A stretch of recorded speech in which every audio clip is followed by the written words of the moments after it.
You will not be able to stay home, brother. You will not be able to plug in, turn on, and cop out.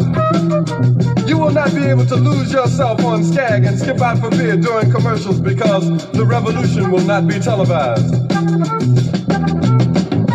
The revolution will not be televised. The revolution will not be brought to you by Xerox in 4 parts without commercial interruptions. The revolution will not show you pictures of Nixon blowing a bugle and leading a charge by John Mitchell, General Abrams, and Spyro Agnew to eat hog balls confiscated from a Harlem sanctuary. The revolution will not be televised. The revolution will not be brought to you by the Schaefer Award Theater and will not star Natalie Woods and Steve McQueen or Bullwinkle and Julia. The revolution will not give your mouth sex appeal. The revolution will not get rid of the nubs. The revolution will not make you look 5 pounds thinner because the revolution will not be televised, brother. There will be no pictures of you and Willie Mae pushing that shopping cart down the block on the dead run or trying to slide that color TV into a stolen ambulance. NBC will not be able to predict the winner at 8:32 on report from 29 districts. The revolution will not be televised. There will be no pictures of pigs shooting down brothers on the instant replay. There will be no pictures of pigs shooting down brothers on the instant replay. There will be no pictures of Whitney Young being run out of Harlem on a rail with a brand new process. There will be no slow motion or still life of Roy Wilkins strolling through Watts in a red, black, and green liberation jumpsuit that he has been saving for just the proper occasion. Green Acres, Beverly Hillbillies, and Hooterville Junction will no longer be so damn relevant, and women will not care if Dick finally got down with Jane on Search for Tomorrow, because black people will be in the street looking for a brighter day. The revolution will not be televised. There will be no highlights on the 11 o'clock news and no pictures of Harry armed women liberationists and Jackie Onassis blowing her nose. The theme song will not be written by Jim Webb or Francis Scott Key, nor sung by Glenn Campbell, Tom Jones, Johnny Cash, Engelbert Humperdinck, or The Rare Earth. The revolution will not be televised. The revolution will not be right back after a message about a white tornado, white lightning, or white people. You will not have to worry about a dove in your bedroom, the tiger in your tank, or the giant in your toilet bowl. The revolution will not go better with Coke. The revolution will not fight germs that may cause bad breath. The revolution will put you in the driver's seat. The revolution will not be televised, will not be televised, will not be televised, will not be televised. The revolution will be no rerun, brothers. The revolution will be live. Oh!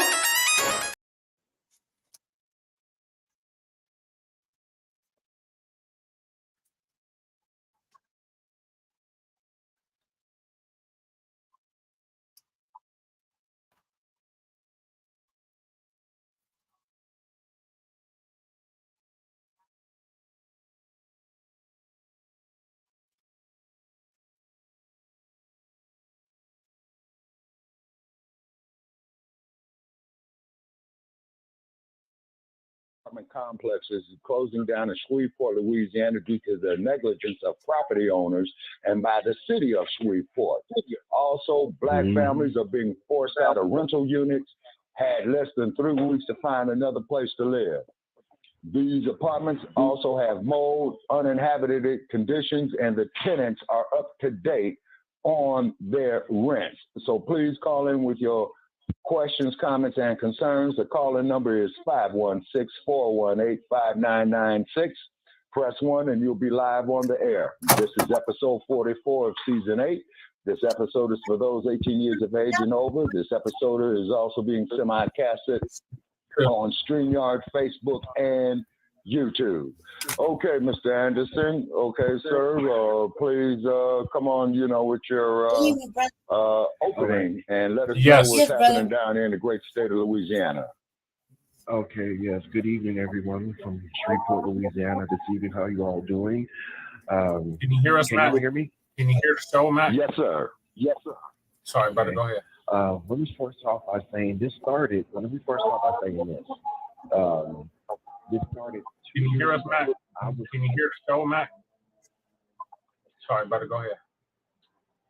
This started 2 years ago. I was the whistleblower 2 years ago Of course, by me not knowing what landlords will try to do, of course, retaliation laws are illegal in most states. When renters decide to speak up and come against their living conditions, they're often forced, they're often faced with either renewal leases, evictions, and heartbreaking. I mean, just downright all of it. So when renters speak out, initially when renters were speaking out, they were scared to come forward because they were scared they would be evicted. But we later learned by learning these laws in this state, there's a loophole where these landlords were actually using, if you decide to go public, if you bring the news stations to the property, all kind of stuff. So we found there was a loophole, and of course I brought that to the light, that when renters did finally speak out in their conditions, they were often times not able to renew leases. Again, of course, some are faced with, of course, that would be considered illegal eviction. They're paid for the month, y'all be putting them out. Y'all scared about being exposed. You already know that. So now, 2 years later, let's fast forward 2 years later, again, here we are again.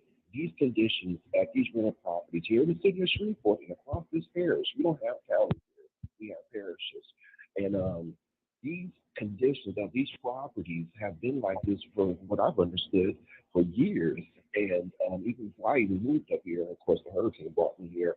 But I've been the voice of the people, and by me being the voice of the people, everybody, it made other folks come forward because 2 years ago, this wasn't happening. These tenants coming on the news about the conditions because they were scared of getting put out. We later learned that these landlords knew that was illegal, but yet they still, in fact, did do it.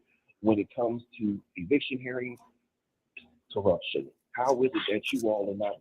What we also are going to speak on too is when renters bring in their conditions for us, repair issues, mice, roaches, they've got pictures, they got evidence, they got documentations in these courts.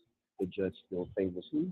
They favor the landlords. Even ultimately, at the end of the day, the injustices are real, and it's downright sickening because they never take the favor of the tenants. So this also I'm gonna speak about because that's not right nor is it fair. I spoke on that for the last 2 years here, and then I'm telling people, right, you gotta have a lawyer. Especially here in Louisiana, you gotta have a lawyer to represent you. I mean, bottom line. Right. So, but we're gonna talk about if you see a public concept. I'm gonna give you all the names: Jolie, The Pines, and Villa Morte. When I tell you boarded up windows, busted out windows, tenants, people are still living in them buildings. They were still living in those buildings, and also the fact that they had even exposed wires. I'm talking about wires and that's a fire hazard. Yeah. No smoke alarms. The people have no smoke.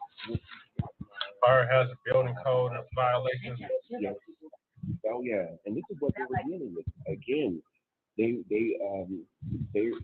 were trying to blame all of these owners. No, it goes down from the owners to the landlords and to the city of Shreveport. They knew exactly what was going on out. They knew exactly what's going on out here. And so now you got 3 apartment complexes. The Jolie apartment had over 200 people. So imagine over 200 tenants in one complex has to be displaced, and not to mention the other 2 apartment complexes.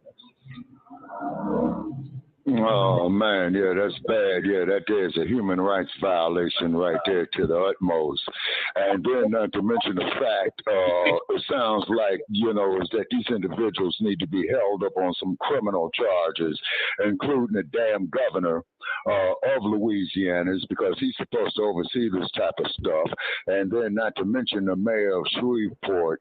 And basically, man, what it's sounding like, Mr. Anderson, is that you got a lot of graft and corruption going on there, and somebody is definitely getting paid up under the table with this. And you see, ladies and gentlemen, here's Shabaka'S Black Experience Enhanced. We cover the stories, that others are afraid to cover. And then, too, from what you was telling me, Mr.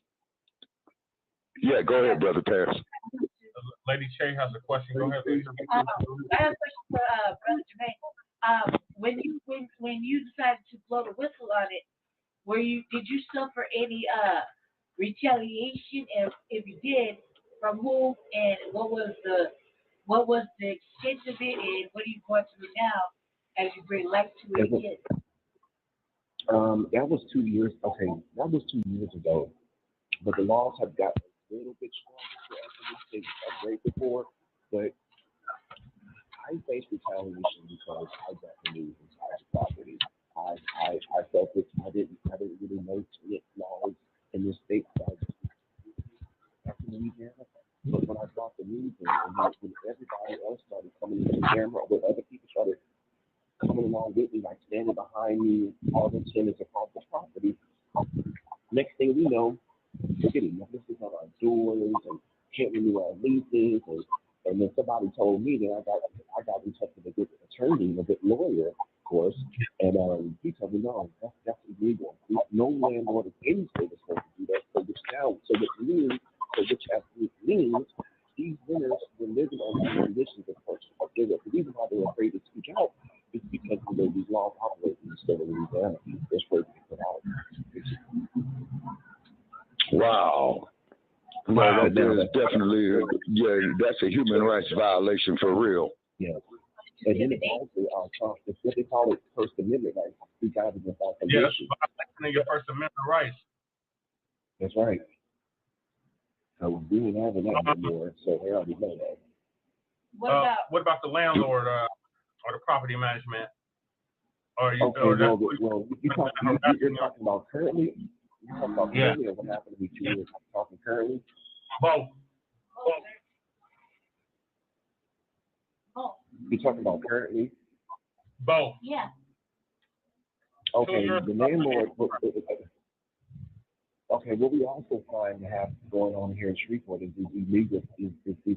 this corruption within these investments. I don't call it. It's not the word investment. It's when these property owners change ownership and they resell to supposedly legitimate owners. But we also are finding these people are fraud. These people are fraudulent. These are not the real owners. And whoever's bringing them in here, which we already know. How is it that you all are not paying attention? How is it that they weren't paying attention to what happened 2 years ago? That's our property. We were doing this. How is it that you all did not know those people were not the real owners? They came from New York. We have 3 incidents already, maybe even 4 incidents where these owners and these people are coming through the state of New York illegally coming and taking over these properties like they took over our property. So this happened during the pandemic, and not to mention, we had landlords out there, it happened out there in California and other states where they were still evicted. There was a moratorium set in place where landlords could not evict tenants for nothing, for no reason. So they came up with BS about, people were taking advantage of the program and people weren't paying their rent, which we knew that was a lie because their rent was being paid through the CARES Act money. Right, through the CARES Act money. So I know that was going on in California, possibly Las Vegas, and everywhere else because they still found a way to get tenants out of their units, regardless if it was a moratorium or not, which they failed to realize that was federal laws in place. They weren't supposed to take nobody out of those properties. So we faced that as well. So I mean, legal and I'm talking about criminal and every standpoint. So yeah. Okay, so that was 2 years ago, or that was today?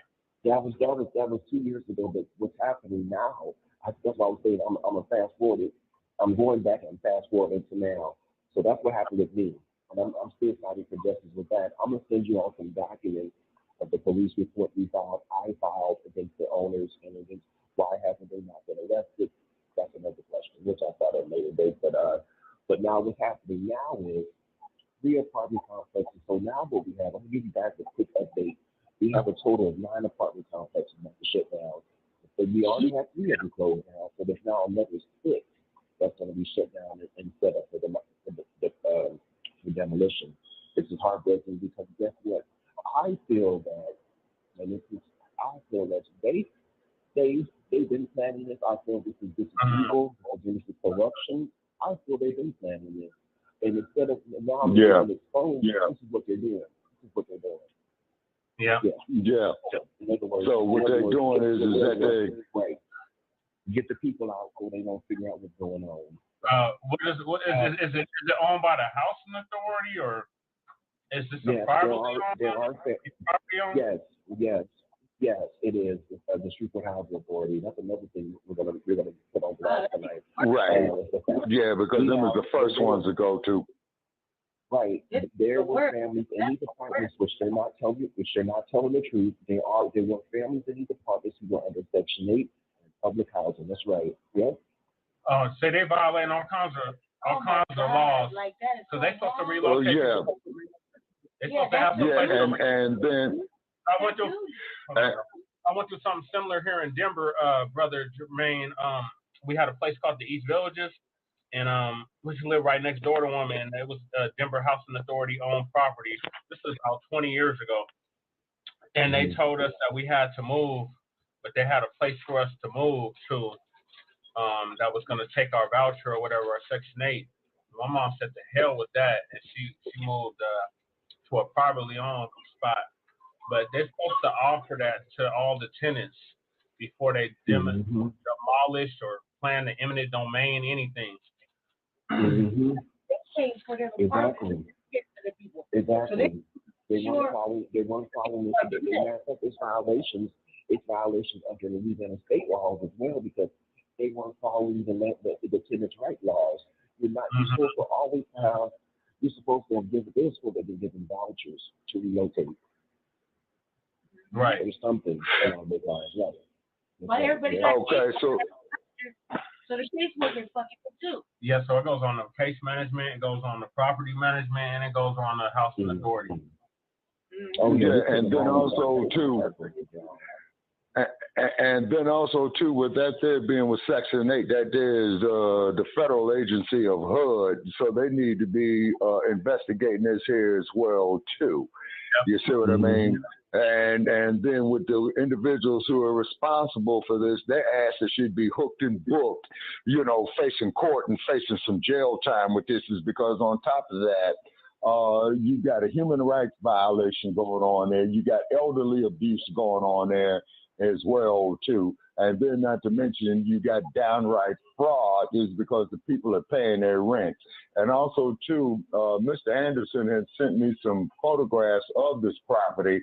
It is totally dilapidated. There's refuse, everywhere, you know what I'm saying? The grounds are not being maintained properly as well too. And then now what you got now also is a health hazard, is because down there where he is in Louisiana, they got 100% humidity, like how we got 100% dry heat in the desert. So that humidity is functioning as an incubator for the bacteria and the mold. You see what I mean?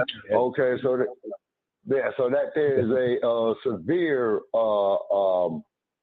health crisis right there. And then here the U.S. Congress, with its infinite wisdom and all that, they dealing here with all this dumb shit about this dope fiend hiding Biden and this crook Donald Duck, you know what I'm saying? And people here are in grave necessity right in, and not to mention the fact that they are in grave danger.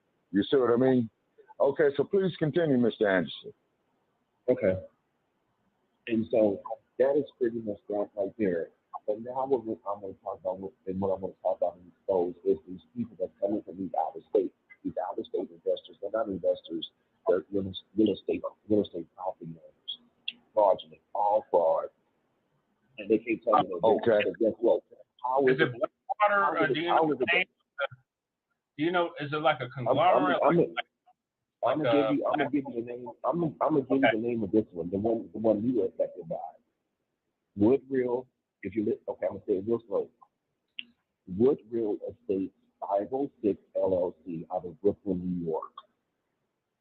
Out of Brooklyn. Okay, that's Woodfield. No, Woodreal, like Woodreal. Yeah, WOODFIELD. No, like real, REAL, real. Oh, okay. All right. Okay.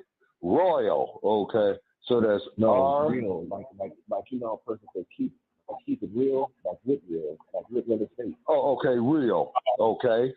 Like a fishing reel or a movie reel. Right. No, not that real. Like no, the other real. E-R-E-A-L. Like be real, like R-E-A-L. Oh, actual real. Okay. Yeah. I heard, brother. Yeah. And the owner and that owner's name is Abraham. The first name is Abraham, and it's some type of German last name. I'm gonna say it slow. I'm gonna spell it out. Okay. K, the letter K, the letter N as in Nancy, the letter O as in I don't know O, and then P as in Paul, L as in Larry, E as in Edward, and R as in Ralph. So now like French, almost German, French, or something. Okay, would that be pronounced Knopfler by any chance? That's correct. Yes, that's correct. Okay. That's correct. Yes. All right, Knopfler is his name. Okay. They were saying on the Yes, and you can also Google his picture. If y'all go to Google on your Google, type in that name, his picture comes right up. Okay. Oh, All right. So we all go ahead. Want to read? I'm sorry, say it again. Oh, I'm sorry, brother. They're saying they're having a hard time hearing you on the Streamyard. Oh yeah, I have a fan. That's my fan in the background. I'm sorry. Hold on a minute. Hold on one second. Let me call it brother. Okay, and then also too, we got Cat 77 in the chat room. Okay, and we invited Cat 77 to call in. They got the number as well too. And also too, Cat 77, if you can, have everybody call in on this episode right here, because we got a case here of elderly abuse happening in Shreveport, Louisiana. We got fraudulent real estate transactions down in regard to this property. Also too, from the photographs that Mr. Anderson has sent me, is that the maintenance is very, very well below par. And once again, I'm going to keep on emphasizing that in the humidity, bacteria grows exponentially. You know what I mean? Out here in this heat, it would kill it. But in the humidity, it grows exponentially. And plus, they have mold right there, and mold can kill you. So, and then also, too, they have children off in there as well, too. Yes, mold can kill you. Yes, sir. You know what I'm saying? Yes, it can, because once it gets off in the lungs, man, it grows inside the lungs, thus going throughout the body. You know what I mean? Okay, and so then too, I have a question. And I would imagine. Brother Anderson, I'm not too familiar with the tenant laws in Louisiana, but we had discussed this off air. You guys do have a warranty of habitability out there? Yes, we do. Okay, has that been looked into? And also, do the tenants have some kind of legal fund, or has anybody set up a legal fund for the tenants? Because a lot of times in these kind of cases, that's to go to court. Not currently, but we are in need of attorneys who can represent these families who've been displaced. They all need lawyers. That's right. And go after the city. Okay, you're fading out, Mr. Anderson. You're fading out, brother. Maybe we should help you set up like a little for an attorney that can represent everybody. Everybody here in Shreveport needs attorneys. Yeah. Right. So maybe we can we could just So we need some type of defense funds, something where we can afford to have legal representation. Okay. Yeah. Now, a place to check out on that there, Mr. Anderson, would be, as you stated, the Southern Poverty Law Center. But also, too, what you could do, man, is you can get in touch with the University of California at Berkeley, okay? And, and they got their postgraduate students, man, where they could put in some work in on this here as well, too. Where the hell is it? civil rights? Where the hell want to talk about where the MLS like Lee Merritt, Ben Crump.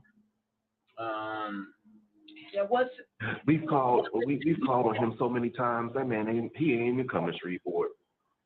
Okay, who is that? Ben Crump? Yeah. We're outraged. We're outraged with him. Yeah. Okay, as well as you should be. Okay, now what you could do, Mr. Anderson, is that you can get in touch with the University of California at Berkeley. Okay, is because you know, with graduation time coming up, you know, get in touch with their law department and ask them, you know, the guys who just recently picked up their JD degrees on that, you know, see what they could do. Also, too, man, you probably want to get in touch with their environmental sciences department at Berkeley as well, too, to bring attention to that. Is because one thing about the Bay Area in Oakland, California, man, if you got any cause that you want to bring attention to, UC Berkeley is the first place to start. And then it will, and then it will pick up, you know, exponentially, you know, all across the nation. But I lived in California for a lot of years. I'm familiar with. I got family out there in the Bay Area, like in the Oakland area. Yes, sir. Okay. And then as you know, you take Shattuck straight down from Oakland, man. It'll take you right there to Sather's Gate at the University of Berkeley. You see what I mean? Just go straight down Shattuck. Yeah, right there in Berkeley. Yes, sir. It'll take you right there to Sather Gate, and I believe. Oh shit! What happened? Say that again, brother Che. I said I was there 5 years ago, and then me and Shabaka was supposed to link up 4 years ago in Berkeley. Right. Then the COVID hit. You know what I'm saying? Yeah, with that bullshit. You know what I mean? And then also. I stayed in West Oakland. So. Oh, I know West Oakland very well. You right there by San Pablo, man. You right there by Telegraph. You right over there, man, when the party started their patrols there in 1966, as a matter of fact. Yep. Yep, and right over there on Grove Street, and Grove Street has since then has been turned into Martin Luther King Jr. Way. You see what I'm saying? And as you know, Mr. Anderson, Oakland is kind of like designed in triangles. You know what I'm saying? Because all the streets splinter off of each other like at about a 30-degree triangle. You know what I mean? And what have you. Yeah, so Berkeley, California, man, that there will be a great place to start. And then start blowing some smoke up their asses, man. And then them dudes up there in New York, man, they're going to be singing a different tune. Then also, too, hit Columbia University, take it to their front door. You know what I'm saying? Put them on blast, you know what I mean? Get with us on Streamyard, man. You know, get with us on Shabaka'S Black Experience Enhanced, the revolutionary agenda and frontline Black news, man. And we're going to stay on top of this, you see what I mean? And until they get some results down there. Yes, sir. And at the same time, we're definitely bringing a lot of this to attention, which is great. And like I said, fraudulent real estate transactions, they know these people were not the real owners, and they still brought them here. And all these families were victims. Yep. Yes, sir. Yes, sir. And then I can see, due to the subject matter that we're speaking of, and if they're out there listening to it, okay, Joe Gibson and Sarge and you guys right there, man, you guys are really missing out on a good episode. And I think I know why you ain't calling, you know what I'm saying? Because you all ain't ready to deal with this heat, you know, okay, which is fine. And they can go ahead and prove me a liar and dial the phone number, you know what I mean? And then also, too, what we're going to do, too, Mr. Anderson, we're going to take the playback of this episode, and we're going to blast it all over social media, you know, as well, too, you see. And then keep in mind, is pretty much like we said all along, man, when it comes to Black folks, you know, the only thing we're supposed to do is be complacent, love massa, and all that old type of crap. You know what I'm saying? We got that feedback again I was having last night. Okay, we got the feedback. Okay, I don't have nothing on here at my place. Yeah, but I'm hearing, that's what it is. It's that slave mentality they still have back here in these southern states. You know, obey and everything will be fine. And no, we need people's voices. You know, back during the 50s and 60s, and all of them, Martin Luther King and all the people, they had a voice. They had voices. Yeah. Oh, yes, sir. Yeah, they did, Mr. Anderson. And funny you should say that, is because shortly before. So that's my next Say question. that again? What organizations, if any, have reached out, or have you reached out to any of the organizations out there in Shreveport? Nobody has reached out, including the NAACP. They haven't reached out at all, period, of course. And nobody has reached out. This has been absolutely unreal. It's been just a disgrace, man. And basically, we're fending for ourselves, but see, they'll do just enough to keep the people quiet. Oh, let's hurry up and try to make it look like we pacification. Pacification. Okay, but Mr. Anderson, you came to the right place, man. You know what I'm saying? It's because we're gonna keep it up there in their face, man. You know what I'm saying? It's because you know, we got elderly people down there, man. You know what I'm saying? We got children down there. And then, of course, you know, like Brother Malcolm has said, you know, you got too many of these damn Tim Scott, Ben Crump ambulance chasing Negroes, man. Oh, boss, we sick. You know what I'm saying? And then, you know, and that's somebody's mama in there. That's somebody's baby in there. That's somebody's sister. That's somebody's brother in there. You know what I mean? And what have you. And then the damn state of Louisiana has a history, as you had pointed so well, Brother Che, of anti-bedlam toward us there in the South. That's what we was arguing with Sarge with. You see what I'm saying? And this definitely proves our point. And we understand, Sarge and Joe Gibson, that you all can't deal with this heat. You know what I'm saying? We understand, man, that when you come up here on this platform, you're not dealing with yassa bosses and ass scratchers and Uncle Toms. You're dealing with real people here, real black people right here. You see what I'm saying? And then with this election, or whatever that's coming up, you know, I'm on the couch, man, is because I'm downright offended of what's happening down in Shreveport, Louisiana, against our people. You see what I mean? And then these racist white supremacists, you know, supposed to sit up there and say, oh, no, well, how come y'all don't do nothing about all the people and all this old type of bullshit? And what it is they don't give a damn about us. Look at that damn federal crime bill by that dope fiend's daddy hiding Baghdad he passed during the Clinton regime. You see what I'm saying? And whatnot. Yes, my next question, Brother Jermaine or Brother Anderson, is have you reached out to any other politicians in Shreveport and Louisiana? Yes, I've contacted the Louisiana State Attorney General's office. I've reached out to our state representatives. They're all aware of what's going on. But at the end of the day, guess what? Ain't nothing shaking. What's happening?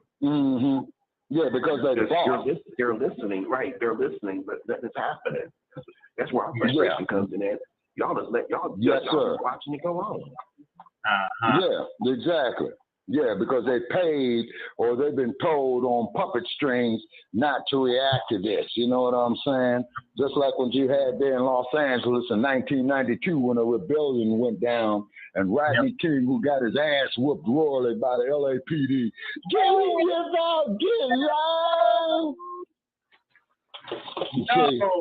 and if it wasn't so horrible and tragic, man, you know, that shit would be laughable, and this is not no joke. You see what I mean? So once again, ladies and gentlemen, to all our haters out there, Joe Gibsons, the Piantis and what have you, yeah, we're going to give you the real. You see what I mean? And the reason why we're doing this is because we owe it to ourselves and to the generations before us, but mainly to the generations after us. You see what I mean?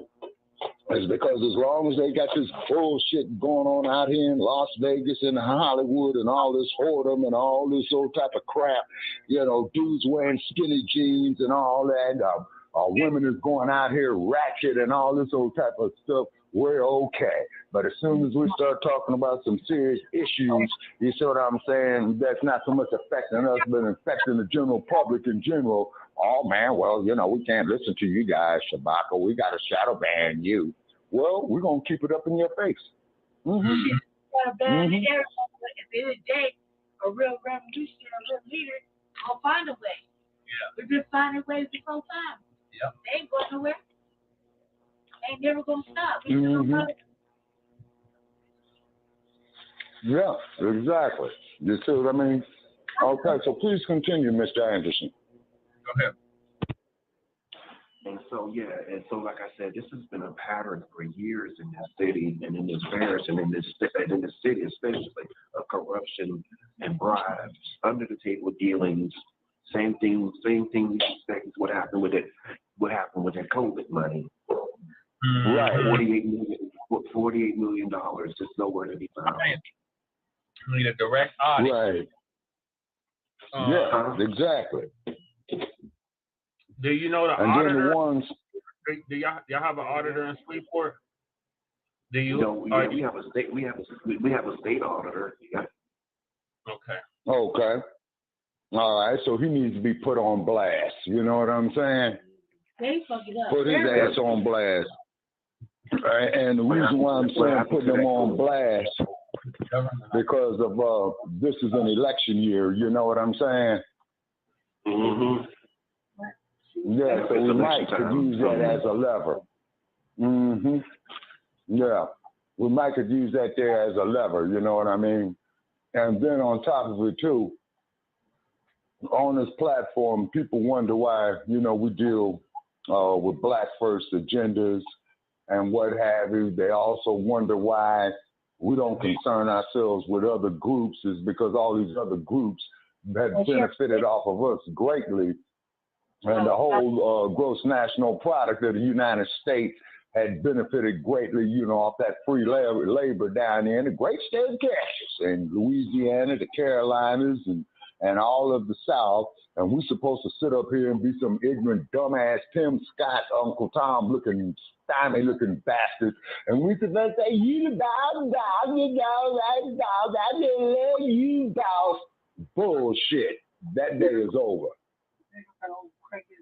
That is over. Okay, now let me ask you this here, Mr. Anderson.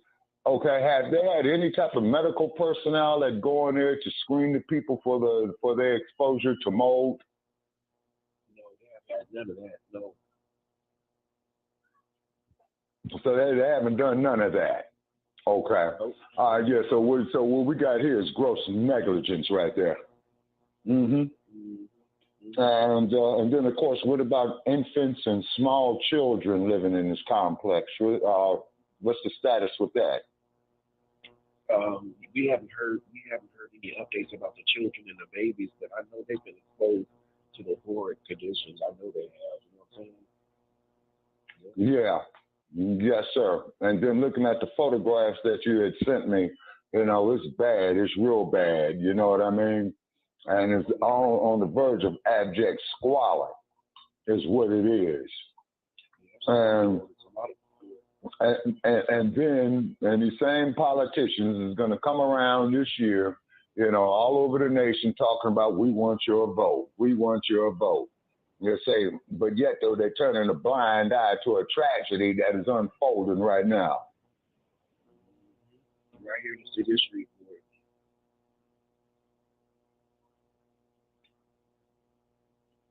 Yep, right here in the city of Shreveport. Yeah. Brother, you still have real bad impact. I don't know if it's your Wi-Fi or storms in the area, but it's like a buzzing sound. We got a caller too. No. I got Sarge. Okay. All right, caller. Okay, bring the caller on. Is this you, Sarge? No, this is not Sarge. Sorry. This is Kat. I've talked to Shabaka before. Oh, hi, Kat. How you doing, Kat? Yeah, and thank you for joining us, ma'am. And we have a gentleman on here that is talking about some very, very unsavory practices that is happening in Shreveport, Louisiana, where the owners have totally neglected these rental unit properties. And there's mold, there's heat, there's a bunch of refuse and trash on the property, and these owners are not being held accountable. And our guest here, Mr. Anderson, you know, that we have on here, you know, who has related this story, he's with us, and he's just relating, you know, how tragic, you know, that this situation is, ma'am. So we're asking you to call any and everybody to call in on this show tonight, right now, if you can, because, you know, this is definitely something that has to be heard. Well, I used to live in Dallas, and the same thing happened up there. Only they were, excuse me, higher end apartments, and they were taken care of. But for some reason, they got mold in them. And it seemed like there for a couple of years, a lot of places were getting mold. So, they have lead. Don't they have lead so pipes? what happened? Yeah, man. These were newer. So the owners did find people places to live and everything. And not only do those people have to move out of those places, they have to get rid of everything they own. Yeah, the furniture, the beds, yep. Everything has to go. So while I was listening to you, so Mike Johnson, who is our Speaker of the House, is cognizant. Y'all need to send somebody up to Washington and sit outside his door. And we want. I want criminal charges. I'm asking for criminal charges, as a matter of fact.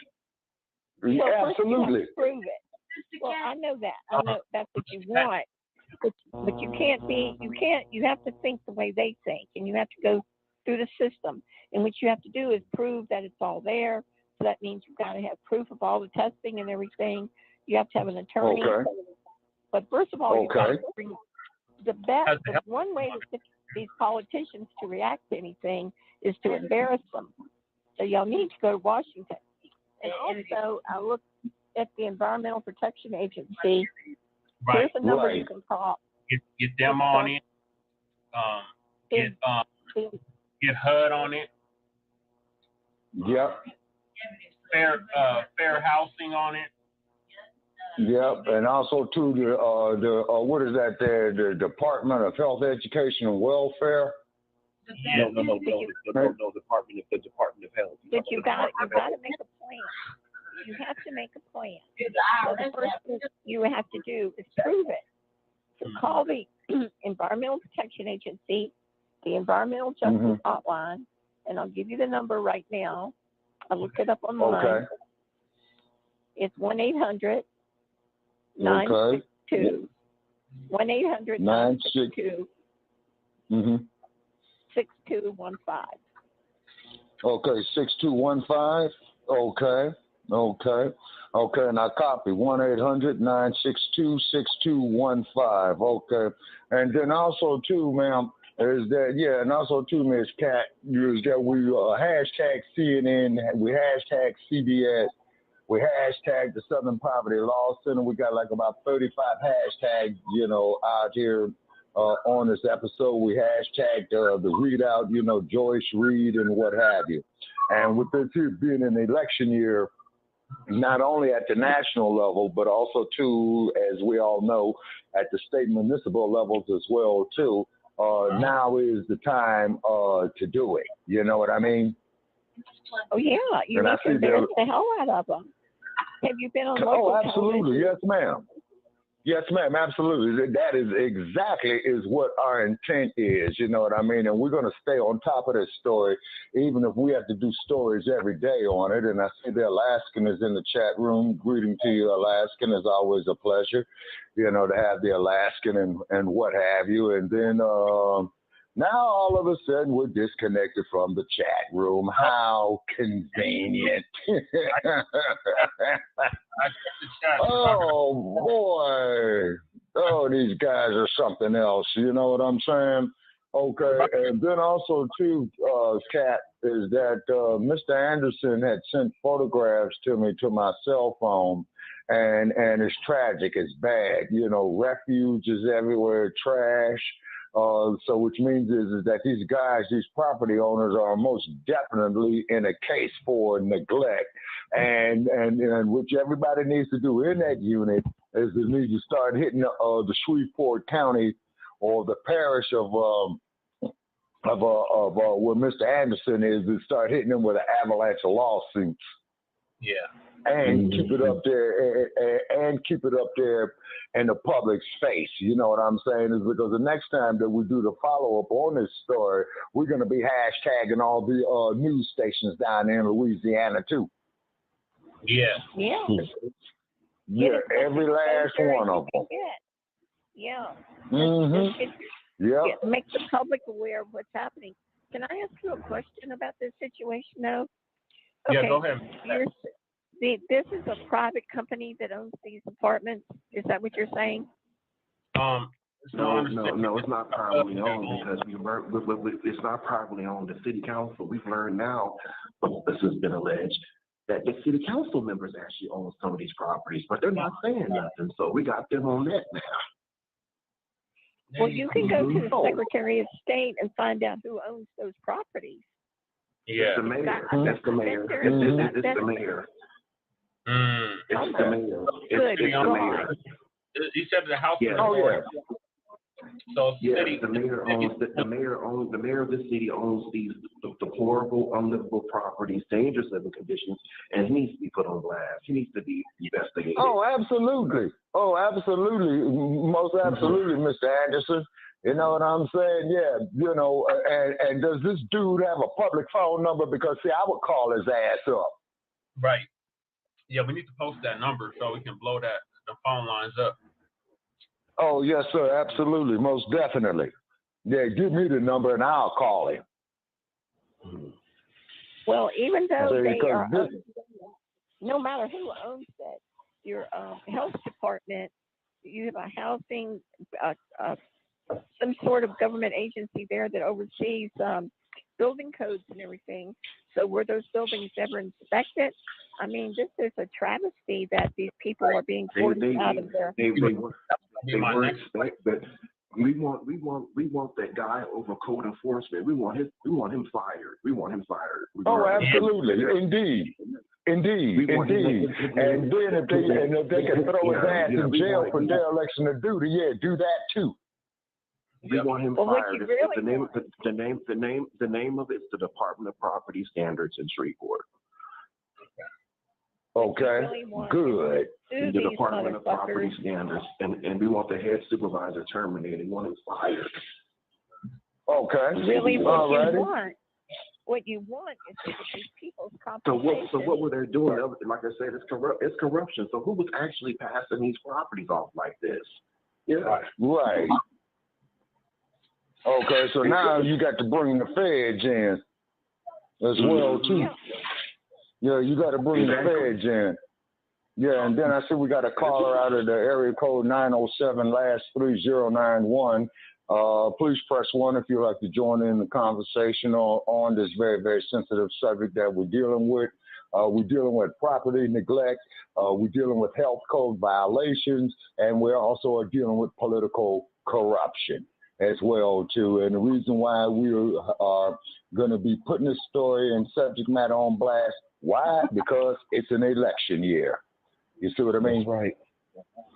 Okay. Now, also too. Now, let me ask you this here, Mr. Anderson. Does the great state of Louisiana have an attorney general? Yes, we do. Okay. So we need to start calling up the attorney general and start having him do his job. It's a lady.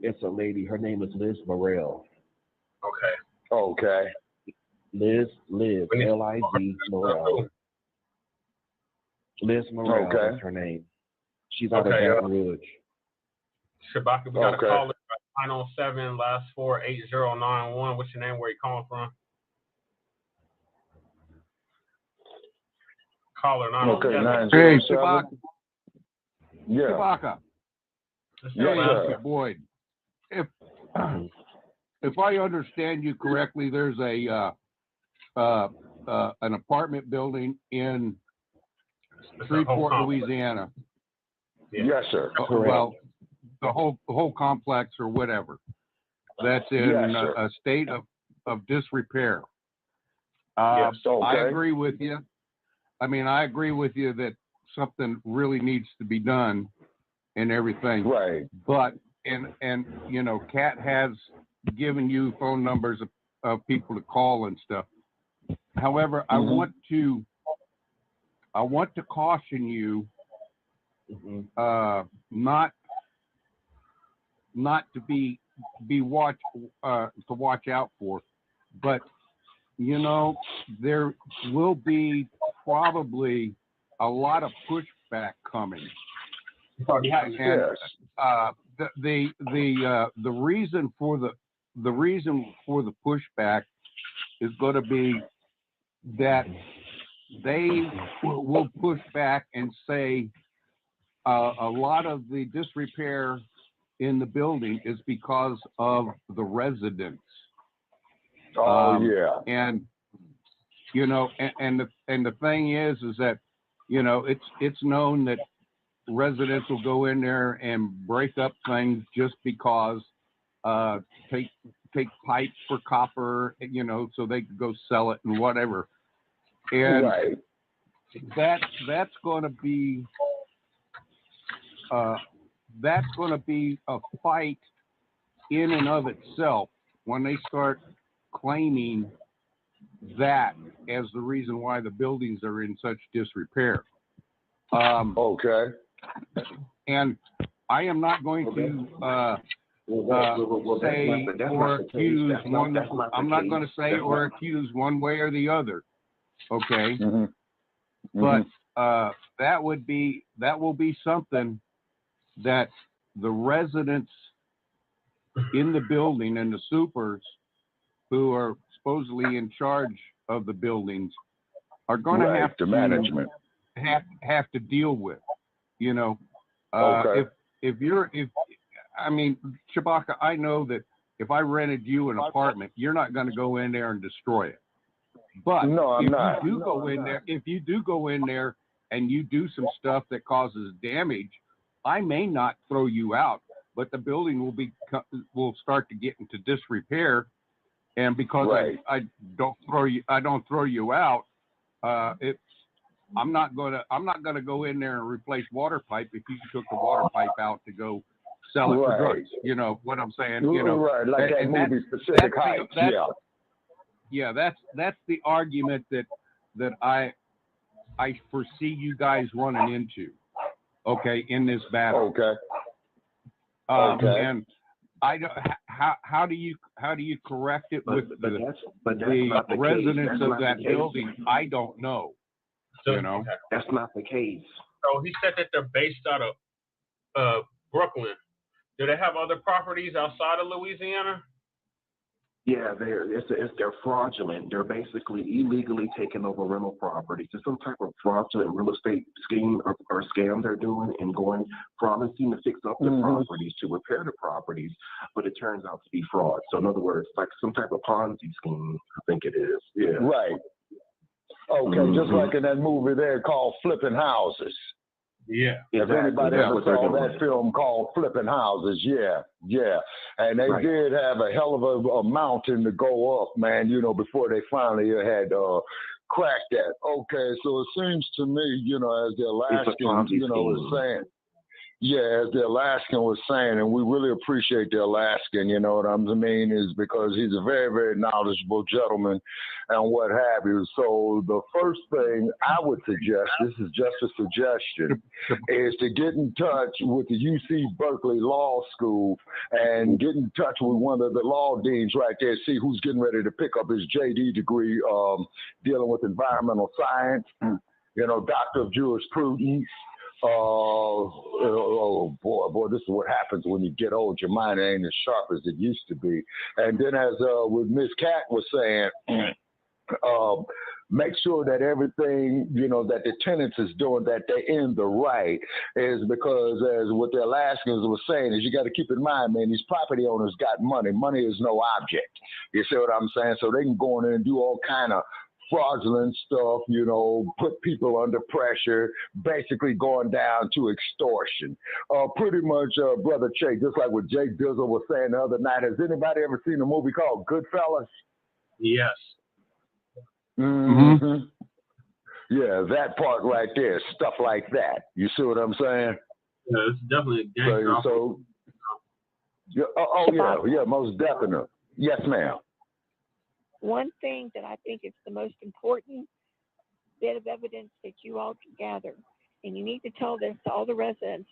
If you're in contact with the residents, send them an email or put up flyers, whatever. Tell them to keep their medical records, to get their medical records together for them and anybody that's visited there or anything. Because those people have to bathe and eat there and breathe that air. Their medical records are important. And they may have some health conditions that they think, oh, that's not related to me living here. No, you don't know that. Yes, ma'am. And then keep in mind, and to prove your point even further, Ms. Cat, is that, as you know, New Orleans, Louisiana is extremely humid. And this is what I was saying in the beginning of the podcast, is that mold and bacteria with that humidity down there, you see what I'm saying? It's an incubator. You see, so the bacteria is growing exponentially. You see, and most definitely, Mr. Anderson, you know, if you can relate, you know, to the tenants there, including yourself, man, definitely start getting checked out on it and start hitting them with an avalanche of lawsuits, man, off the health conditions, man, due to the mold. I think that they'll be getting it. Yeah, I think that they will be getting inside their defense.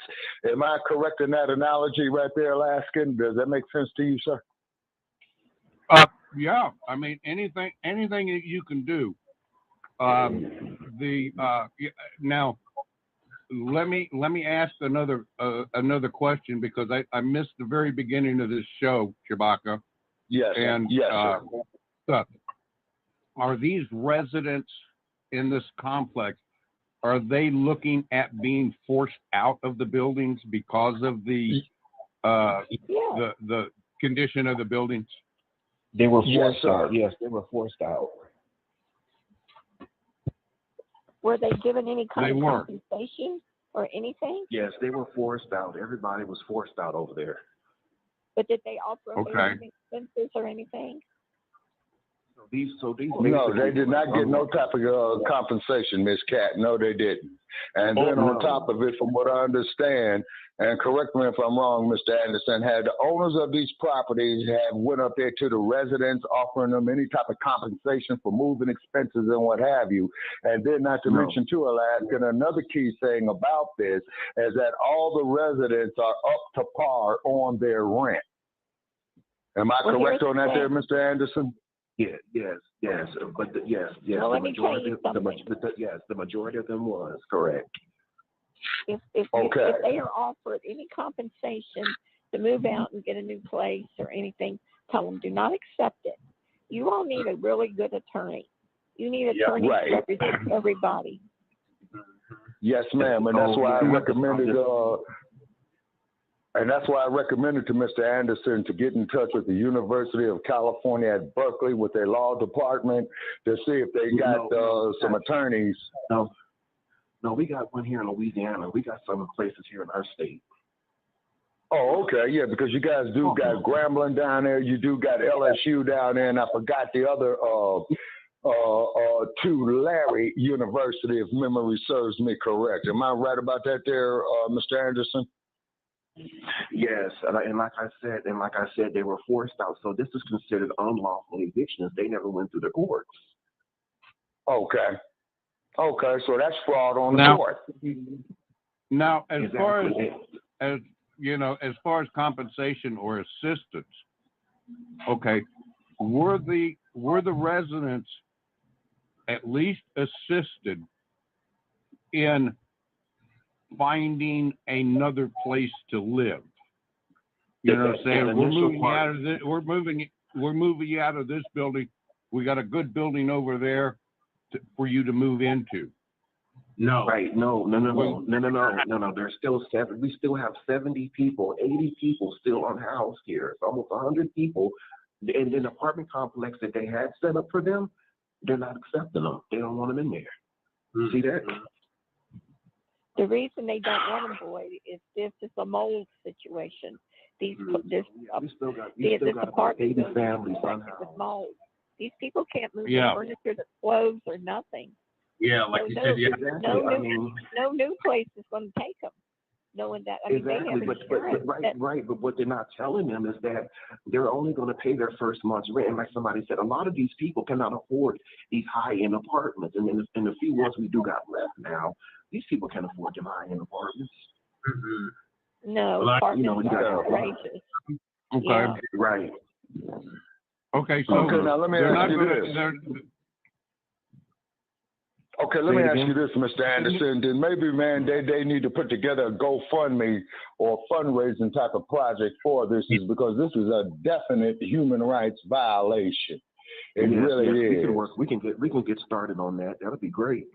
Yes, sir. And you are welcome to use this platform, sir, at any time, man, for that effort as well, too. And definitely get with us on Frontline Black News, man, where we met at. And we'll address that issue there on Frontline Black News. Do we have a problem with that there, Brother Che? Not at all. Okay, and I see we got Dave in the chat room. These families never even went before a judge. And then I always thought about that too. These people don't want that on their record. So it is kind of good that they were kind of put out, but at the same time, they never was done due process. But at the same time, they're going to see those conditions. But see, here in Louisiana, what people are not understanding, in our state, it's not landlord friendly, is what I'm saying. They take the sides of the slumlords, right? You mean it sounds like California? You mean it's a land? No. It's a landlord-friendly state. Correct. Yeah. Correct. And laws have gotten a little bit better by me and other people speaking out in the state, but gotten stronger. We have stronger renters' rights than what we had initially 3 years ago, 4 years ago. Okay. That's good. So now when families do go to eviction court, they have a little glimmer of hope on a winning chance of winning an eviction. But at the same time, these families were forced out. So we have over 200 families that were forced out of units. So let's calculate that. 200 families, they were paying $700 a month. $700 a month. Yeah. Now okay, let me. Yeah, go ahead, Alaska. Let me ask this other question. You've stated that they never got supposedly eviction notices or nothing from the court. Excuse me, on their removal. Okay. Now the excuse me, I just got the hiccups, but did this come about because the health department said they have to move because of the mold? We think there's some type of underlying corruption within the city council, within the city leaders. They're blaming it on the owners not paying their water bills. These people, these apartment complexes had water bills in almost equaling out $230,000 in unpaid water bills. I've never heard of a complex shutting down because of unpaid water bills by the owners. Does it make sense? No, it doesn't. That's a human rights violation. It does sound as a probability where they shut the water off going into the buildings or your house. You don't pay your bill and they shut your water off and stuff like that, and or electricity or whatever, from the utility companies, because the utility companies aren't getting paid.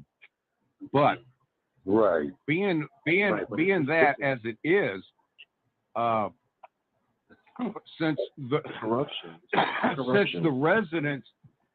the residents were not paying their own water bill, it was being paid by the management of the complex.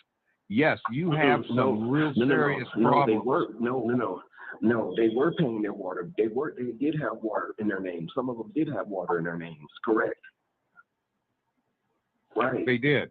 So they did. It was certain people at those complexes that had water bills in their names. But now we do know that the water was included with the rent at some of the properties. But from what I've heard today, I don't know how true it was, but they said some individuals were actually paying their own water. So I don't know how true that was. But you've been able to get a copy of their leases? Say it again. Have you been able to get a copy of any of their leases? I'm gonna reach out to some of them. I'm gonna reach out to somebody tomorrow. I've been unable to locate any of them, and that's another thing we're talking about. Is how come we can't trace none of these people down? These families that were displaced, they're not even giving out their location or anything. That's kind of strange. Yeah, that's very strange. Okay, we got an unknown caller. Right there. No. We got an unknown caller. Just press 1, unknown caller. I think I know who it is. Sarge, is that you? Press 1. Okay. All righty. And I appreciate the Alaskan. And I appreciate the Alaskan, you know, for dropping knowledge. You know what I'm saying? And then the leases are coming up missing. The water is off. You got mold growing in here. You're having children and senior citizens in this complex. Okay, this is a friggin' conspiracy. If I ever saw one. All right, now let me ask another question. Okay. Yes. Sir. This is not to piss anybody off or anything like this. Right. You gentlemen who are arguing this and who we're talking to, and we're trying to give you our uneducated advice as to which directions and stuff to go. Were you guys contacted by residents of that complex to be able to pick up this thing and this action, how did you guys get involved? I was the one who reached out to everybody. Okay. We got another caller. Oh yeah, we got four calling. Okay, we're gonna bring on this other caller here to have the hand up. Okay, your mic is unmuted. 404 last 3 111. What's your name and where you're calling from? And good evening to you. Peace. What's going on? What's happening? What's up, Jesse? What's up, Shabaka'S? MD in the building. Appreciate you, MD. Okay. All righty. Okay, MD. Thank you for joining us, man. Is because this is a very, very serious issue that we have here on the line that's happening in Shreveport, Louisiana. We have Mr. Anderson with us, you know, who had brought this to our attention here at Shabaka'S Black Experience Enhanced. And we have him on the air, man, to put these rascals, man, you know, on blast with this mold-infested property, dilapidated property. The water is off and what have you. Okay, so what's your input on this here, MD20? And you have the Alaskan, and also, too, you have Kat with us as well, too. Then, of course, you know, you got myself and Brother Che and Mr. Anderson. Oh, yeah, man. I mean, it's an unfortunate situation. I'm just now tuning in, so I don't know the complexities of what happened. But, multiple apartment complexes are closing down in Shreveport, Louisiana, due to negligence of property owners in the city. Our brother, Jermaine Anderson, who's a spokesman for he's a spokesman for the property, the tenants, the former tenants that have been displaced. He's basically saying that these properties are owned by the city. The mayor owns them as well. It's just complete negligence. No, I didn't say owned by the. I didn't say owned by the city. I said they're owned from out of state property owners. Okay. But the city has. We've heard to believe alleged that they have some dealings with these properties, basically. Okay, I stand correct. So the property is out of state owners, based out of Brooklyn, New York. From sounds of the looks of it, they're a bunch of slumlords, and they have properties all over. And several of these properties are located in Shreveport, Louisiana. Yeah, the properties are located in Shreveport, Louisiana in question. And then Mr. Anderson has sent me photographs. We believe they're not only owned by out-of-state owners, but they're also owned by people here locally. Right, that's the question. That's it. Yeah, they are owned by some people we believe allegedly locally too. Okay. I can solve this for you just by listening to the few details here. What you have. Okay, Ms. Kat. This company out of Brooklyn is a property management company, and you have investors that own those apartments, and they have hired this property management company to manage these properties. And some of those investors in those apartments might be some people that are in government in Shreveport, right? Yes, and they are. Okay. They are. Yes. Okay. So how did the people? Yes. How were they notified? Have you seen the letter that was sent to the tenants, telling them they had to move. Have you seen that letter? Yes, and they are, and y'all can go to the Louisiana Secretary of State and look under business filings and just look up the council members. His name comes right up, Mr. Arsenault.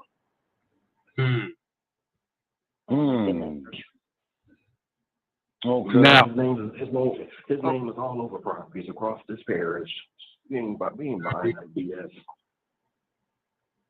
You know, now, Mr. Anderson, in your dealings with this right now, is this the only, should I say, information channel that you have contacted so far? Because this sounds to me like, you know, you should drop some of this information that you have and stuff on either the local networks there in Shreveport or a national network to let them also investigate what's going on, because this is the type of shit that somebody, you know, at one of the networks, their investigative reporters and stuff like that could sink their teeth into. Right, and that's just into Alaska. And that's just into Alaska. We hashtagged all the networks. You have Mr. Anderson. Yeah, okay. All right. Yeah, okay. Yeah, so I'll be on the phone with him as well, too. Yes, ma'am. Okay, is because this is a human rights violation, and definitely appreciate your insight there, Alaskan. And we got an unknown caller right there, okay, and Tave was in the chat room, and I'm wondering if this is Tave with the unknown caller, but just press 1. Yeah, just press 1, you know, and we'll be happy to have you on air. Or is this Sarge? Okay. All right. Okay. But as the Alaskan was saying, Mr. Anderson, yeah, that seems to be the route to take. Hey, real quick, Shabaka. Yes. Sir. Hey, I just wanted to get clarification. So, what were the evictions due to? The conditions of the apartment complex itself? I mean, just to get clarification. No. They were forced out. In other words, the reason why I'm gonna tell you, they turned off the water and the lights. So in other words, in order to get somebody out of a building, what do? You turn off utilities. That is not only illegal, but that is criminal. You're not supposed to force any tenant out without due process. That's illegal as can be. You can't even turn you can't turn the utilities off if someone is taking over your house when you're on vacation. You know what I mean? What is that called? Exactly. So we got a case here of Pacific Heights. Now they're complaining about squatters. I said, how can y'all complain about squatters? These are the same people that had nowhere to go. These people still have nowhere to go tonight. There's some probably still stuck in these apartments. Oh my God. This is complaining about squatters. Yeah, squatters. Oh well. You know what's squatters. Going on, so now we have a squatter issue. That's of no concern, because guess what? You all just forced out 200 people that had literally nowhere to go. Well, y'all know what's really going on, don't you? Y'all see the bigger picture here. These investors in these apartments, that land. Right. So it's crimes on all levels. It's crimes. And unlawful eviction is criminal. They're going to tear down those apartments and they're going to sell that land or rebuild stuff there that will bring in more money. Yeah. Quick, That's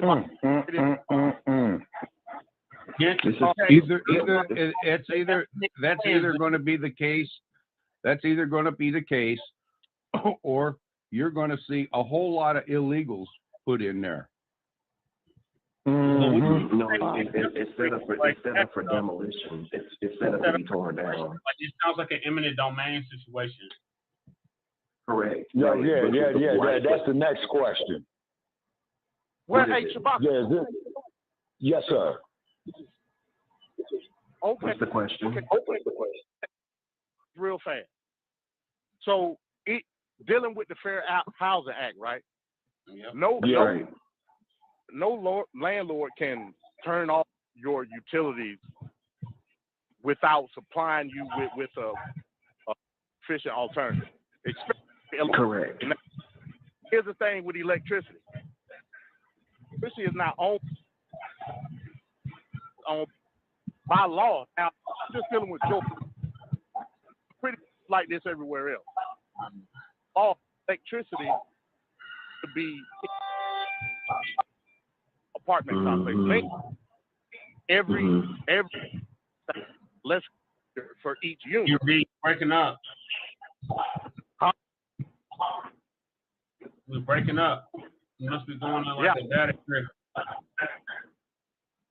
Yeah, I mean, I'm good. I don't know why I'm breaking up. I don't hear him breaking. I don't hear him breaking. Shabaka. Somebody breaking up. Yes, ma'am. If you ask people to mute themselves if they're not talking, we could hear better. Okay. All right, I'm going to mute myself. Yeah, go ahead, MD. Go ahead, MD. So what I was saying is, by law, each unit in an apartment complex has to be individually metered. Meaning, like when the electrical man come out, it has to be individual meters for him to work on.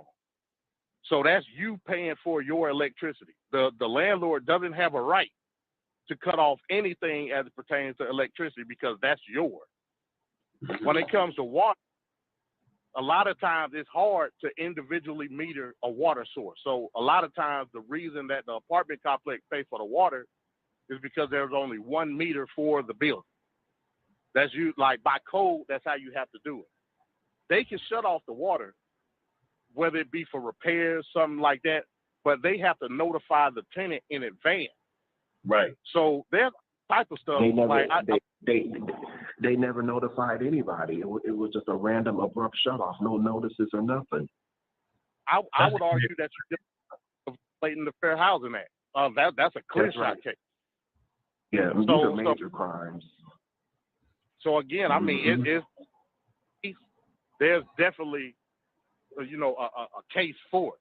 Now in terms of a domain, even with eminent domain, if the government comes in and does eminent domain on an apartment complex, yet and still, the landlord has to either, if it's immediate, they have to provide housing based on the fact that the tenants have the right. You have what they call tenants over landlord. The tenant's rights always surpasses landlord's rights. And that's by law. That's so correct. If certain states, Andy, that's not true. Like especially in some southern states, the landlords have all to say. It's a landlord-friendly street. Not in a landlord-tenant relationship, though, Jesse. You got to understand, because those landlords are at the behest of the government. The tenants are at the behest of the landlord. That relationship, where it comes to rules, always the landlord, tenants are the ones being facilitated by the landlord. You have to accommodate that tenant based on whatever situation. That's why a lot of times when there's a situation in a building, like if it's a water leak or roof damage or what, that landlord by law have to accommodate that tenant. They ain't got no choice. If they don't, they could be liable to be sued.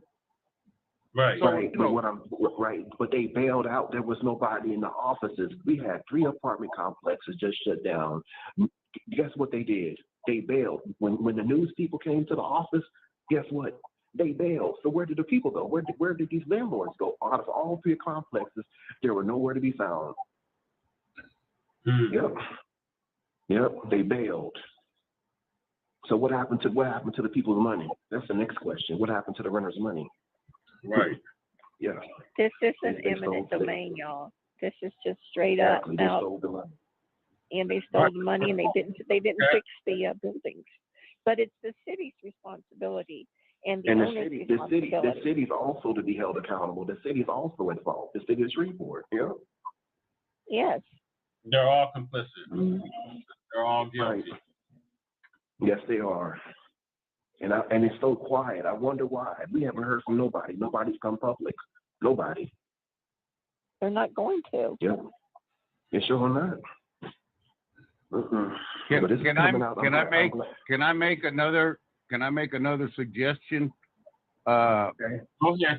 And that my suggestion also at this time for your investigation into this is go to the city planner or the county planner, whoever there may be, and pull the records and stuff on that particular piece of property and see, if there's any construction or any plans that would facilitate them wanting to evacuate those buildings, say like eminent domain to build a road, or something to that effect. Also, that might be another thing that you want to look at to see if the city has any plans for that property. Not particularly the city, but anybody in the city who would have to get a permit would have to go through the county to get that. And, they should have a record of that somewhere. We're also not only looking at at facts that we know about, the disrepair of the buildings and all of that, but do we know of facts that somebody has their eye on that property for some reason other than fixing it up or anything like that? No, not like Kat said, to tear it down and rebuild. Checked this morning and I'm gonna look at it again. You also can look at it as well. It's the tax. We have what they call tax assessors. You can go on the website, Cattle Parish, CADDO, Cattle Parish, and it's called the tax assessor's office. And there's no upcoming projects. There's nothing. These are owners. We do believe, but we believe that this is some type of real estate fraud. It's definitely real estate fraud. It's real estate fraud because these people that's from New York, these owners that are in New York, that are coming to do business here in Shreveport, they're leaving the tenants high and dry. Not only leaving the people high and dry, but guess what? They're promising with the dreams of repairing the properties, and it turns out to be real estate fraud. Yeah, what they call it, not flipping properties. But it's along the lines of real estate fraud and Ponzi scheme, like a Ponzi scheme. Yeah, Ponzi scam or whatever. Yeah. Well, there's major fraud. Besides the obvious, with the buildings in disrepair and all of that, and the mold and all of that stuff, I got a gut feeling that somebody has plans for that particular piece of property, and the planning and zoning department would have to be involved in anything that happens on that property. Has the property been rezoned, like so they can put in a shopping center or something to that effect? That would be a tip-off. If the property itself has been rezoned from what it was when it was built to today, they would have to rezone. I mean, if they were going to put in a shopping center or something, and it's in an R3 residential zone, they would have to go in and rezone that property and say, now it's a B1 or B3 or, something other than a residential zoning for in there. No, it's none of that. You might want to check on the zoning of that property in there too. I'll check on that, but I know that's not what it is, and I know it's set up for demolition. Now we do know it's set up for demolition. That we do know. Yeah, and do we know how long the buildings have been around? Correct. That's what I was saying. These people have known about these conditions of these apartments for years. It's through all the administrations, all the mayors we've had. So this is a bunch of BS. We're not buying that BS no more. I mean, and then for them to sit up there and be like, oh, well, this falls back on the landlords, the property owners. So it falls back on not only the owners, but the landlords too. And then again, what happened to the people's money? Right. Where's their deposits? Yeah. Well, listen, all that is why you need a lawyer to look at all of that.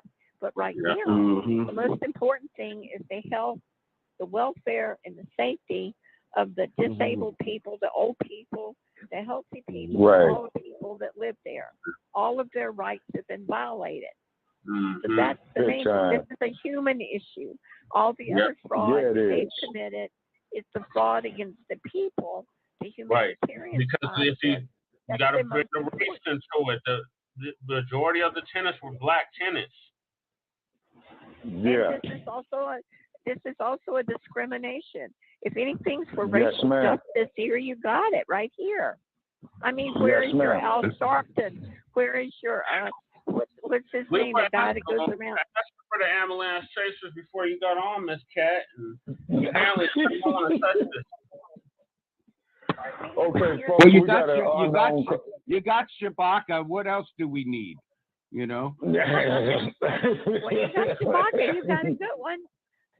Yeah. Okay, we got an unknown caller here. I think I know who this is.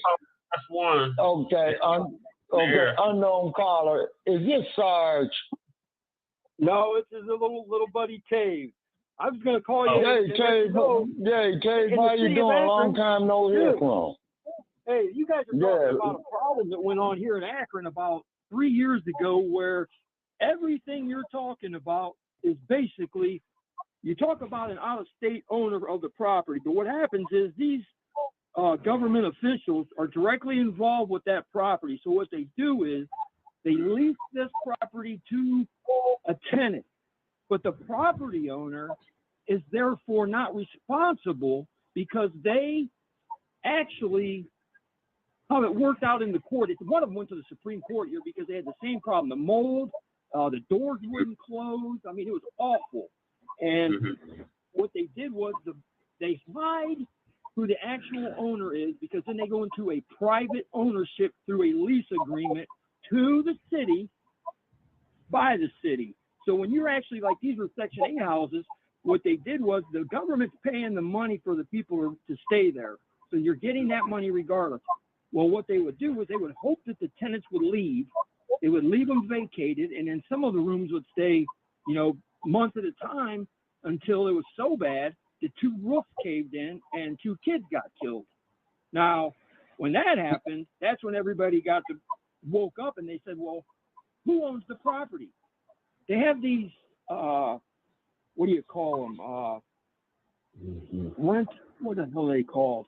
There are a group of people that they claim to be a business, and they're like if you have a problem with your sink don't drain or something, you call these people, and they're the ones that are actually, they're trying to blame everything on these people. I call them crooks.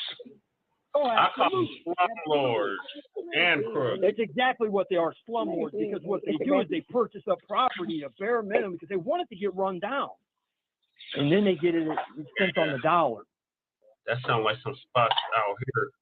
Yeah, we had that same happen out here too. Somebody mentioned your zoning is a big part too, because if you're in an actual area, if you look at the total development of the area, if it's increased in population, then you'll know you're going to try and build like a strip mall or something. Yeah. Yep. So this entire time they still collect the money for the rent, no matter if somebody's there or not. They still get this money as a subsidy through. I mean, it's so much crap. You can go this way, they turn left. What is it called? Tax credits. They probably get tax credits. Yeah, smoke and mirrors. Man, they got more ways of hiding money than you can imagine. Like lights.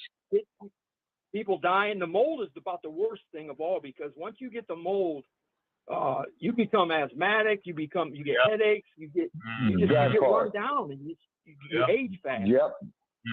Yeah, particularly with against the elderly and the babies. Yeah. You see what I'm saying? And what I mean by the babies, I'm talking about the kids like younger than 10 years old. You see what I mean? So it's definitely some type of crooked crap, that's going on right here. And I'm thinking of Mr. Anderson. When the city comes in and hands out those vapor machines to these people in these homes because of the problem of mold, they want them to put that fixed rate, I think they call it nebulizer or whatever in their rooms. You shouldn't have to have that. Right. Right. I mean, in the wintertime, the squatters would move in. These are all major crimes. This is all criminal. All of this is criminal. Oh yeah, most definitely.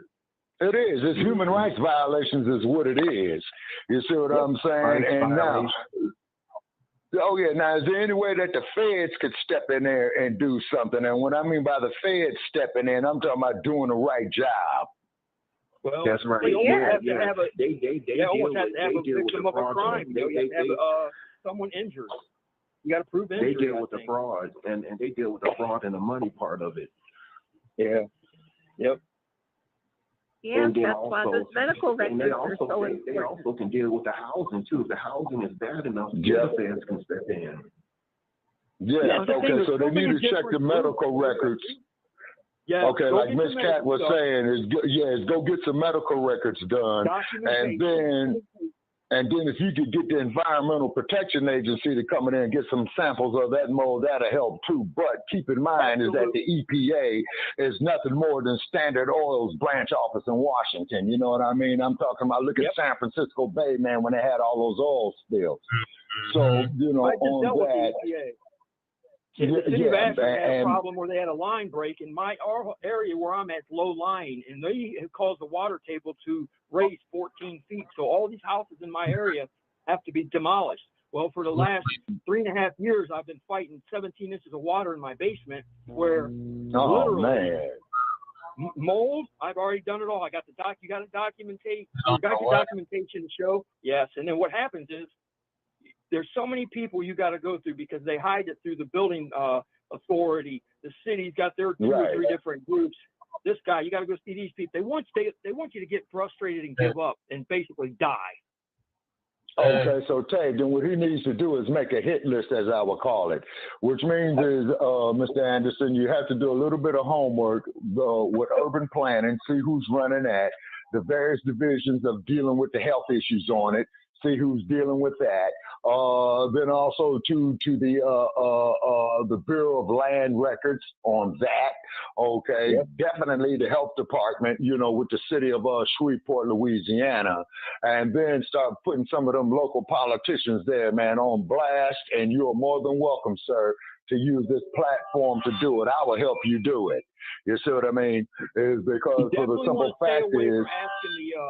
The city, you want to stay away from trying to bring the light onto the subject because they're not going to help you. They're going to lead you down the same path. Okay. The health department is the main thing because anytime you start to mention your health is in jeopardy, your health is in danger, somebody has to pay attention and recognize that because once it's on record, that's the thing. You get it on record, get your documentation from a doctor, file a report, and then you can say to your politician, hey, if you want reelected, this group of people here has representation and documentation to show that what's going on here through the city, and we have all the people to blame. Then you go after them. That you got to have that paperwork, or it's just a hearsay, that shit goes. Yep, I had to do it from my building the last. That's all them politicians are all together in it just to manipulate the middle class and the lower class. They want them all smashed down. And the underclass. Forget about the underclass. There's an underclass too. There's a whole underclass. I mean, these places, some of these ones we have over here are so bad that when you drive by, you can see them leaning. I mean, they've actually got about a 2 or 3 degree tilt to the whole building. They can't be safe to be in because if one of it starts to fall, it's all going to fall. Yeah. If you guys have earthquakes, if I can interrupt this, okay? Yeah, go ahead. This conversation at this particular point, I'm going to bring back to a statement that Kat made earlier. Okay. Yeah. We have dug the hole to bury all these motherfuckers into. But okay. the thing that we haven't done right now, and which I think is the most immediate thing that needs to happen, is we need to find out where these residents who lived in the buildings are and what shape they're in. You know, as far as having shelter, their health and how they're being taken care of right now. They are the most important and the most concerned, immediate concern that we should be looking at right now. You know? And the rest of this stuff, you know, is we want to bury these sons of bitches, but we also want to take care of the residents. I mean, we're looking at burying people, but we're not looking at pulling these the tenants back up from underground. You know? Yeah. That they ever buried. They have to move. Or they may not be in the building. You know, they may be misplaced and out on the street. You know, and you know what? In all honesty, a couple of these people here in Akron said they were better off in the street. They didn't have to worry about that. They were in open air. You know, and that was disheartening to hear that. But you know, the fact of the matter is, the health and the people in the health, just getting that documentation is everything. Because once you can point to a place where it began, then you have foundation to go after them all the way to the top. Well, that's fine. But in the meantime, Tave, you are absolutely correct in everything. But in the meantime, we need to really look at getting help and taking care of the residents who have been displaced already. How many people are you guys talking about in total? Is there 100 or 25, 500? 200-300 families have been displaced. It's 200 people. It's 200 people displaced. Huh? Holy shit. Yeah, that's got to be an impact on the community it's in flat out, because I mean, if you, well, it's probably more than that. It's probably more than that. Are they? What are they? You guys think they're on the street or with just? We don't. That's why we don't know. We don't know. We don't know. It's 80 people right now, though. It's 80 people right now here in our city that's unhoused because of these apartments shutting down. Yeah. You know, one of the things that you're going to need to do, and this would be very quickly, is probably get a lawyer to get a court order to get the list of the people who lived in that apartment at that time, so you know who they are. Okay, at least know who they are, and yes, sir, then start looking for them. Yes, sir, and that's why I mentioned to him, you know, to get in touch with UC Berkeley's law department, is because, as you know, UC Berkeley. Okay, Mr. Anderson is dropped. Is there a church or a group, an organization, maybe that you guys can contact down there that would, maybe like your homeless shelter may even be able to help you? These are poor people. We asked all those places asking. He already, Ms. Cat could already give you the update. Excuse me? Miss Cat could give you the update on that. Like, they've already done that. They don't give a damn. Oh, okay. Yeah. Well, I'm just saying, you're just trying to get a head count so you know exactly where they're at. But I mean, man, that's your utilities. Okay. Companies are going to have the definite information. Who's got their names in utilities? Yeah, exactly. The utility records. Yeah. The utility records.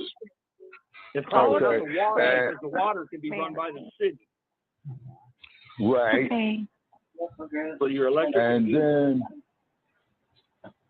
And then I see that Mr. Anderson, you know, he had dropped off, okay? But however, though... He probably has storms in the area again. Yeah, that's right. Yeah, he did mention that they were having some weather systems down there.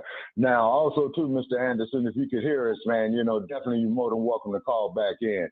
Okay, but however, though, what I'm looking at there is the humidity factor, number one, which is growing the bacteria and the mold. And then, of course, with the weather system coming in down there, there's even going to enhance it even more so. It's because it's very, very humid down there in Louisiana, this type of year. So ain't no telling what other kind of critters is coming up in there on them as well, too. Water moccasins. Let's see, water moccasins. I don't think they're in the gator parks down there because I don't think they're near the Gulf like Florida is, you know what I mean?